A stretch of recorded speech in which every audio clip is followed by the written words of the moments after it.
So the question isn't, how can I stop feeling like a fraud? But rather, how can I ensure that I continue to feel like a fraud?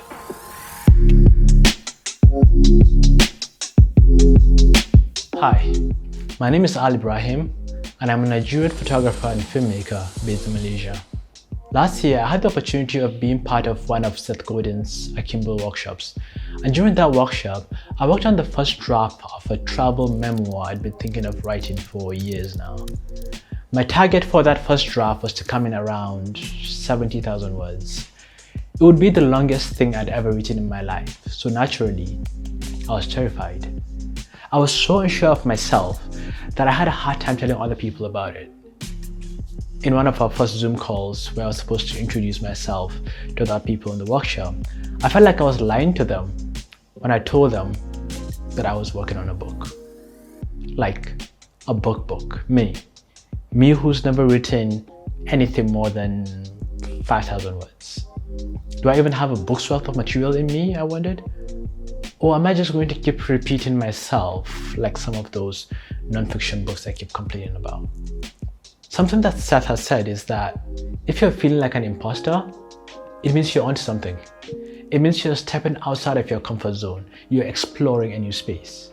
It means that you're somewhere that you don't belong in yet. Pretending that you already belong makes you an imposter.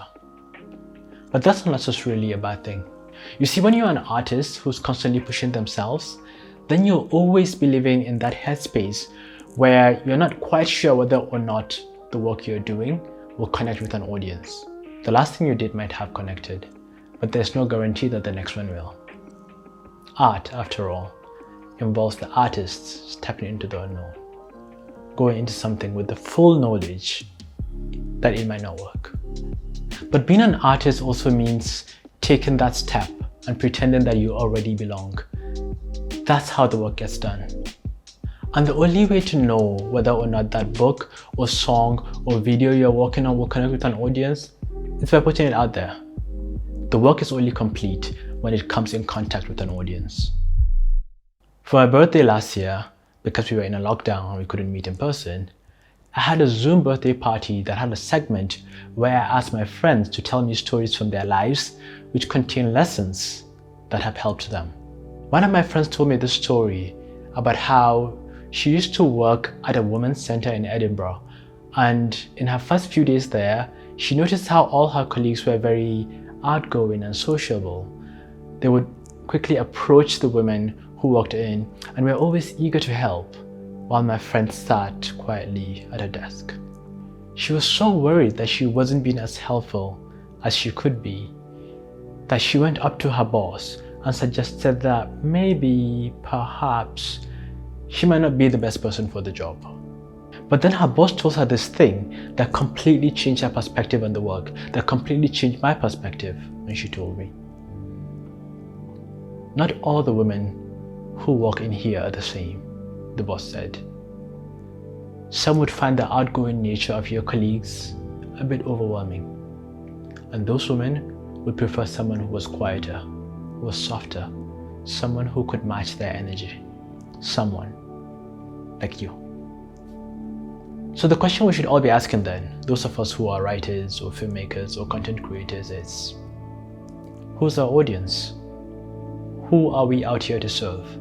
Who are we making the work for? Because the work cannot be for everyone. That's too much to ask of any one work. So I'm making this video for anyone who's thinking of stepping into the unknown, but is scared of not belonging. Scared that they will feel like an outsider. Scared that other people will recognize them for the imposter that they are. Basically, I'm making this video for myself. For many years now, I've kept a blog where I've written about art, creativity, relationships, and other ideas that I find interesting. And I've always wanted to explore those same ideas in a video format. And even though I've been helping other people make videos for over a decade now, the thought of putting myself out there, of showing my face in front of the camera and talking with my voice, it terrifies me. This right now feels very unnatural. As I'm sure you can tell, I have my phone next to my camera and I'm literally reading these words because I'm more comfortable as a writer than I am as a performer. Maybe, perhaps. I might not be cut out for this. But I'm here to tell you to take that first step. Doesn't matter how big or small, just one step. And the whole time, have your audience in mind. Eventually, we'll get used to it. We'll start trusting ourselves. We'll start to feel less like frauds. But that's exactly when we need to take that next step, because the life of an artist is a life of constant exploration. May you never stop feeling like a fraud. May you never stop feeling like a fraud.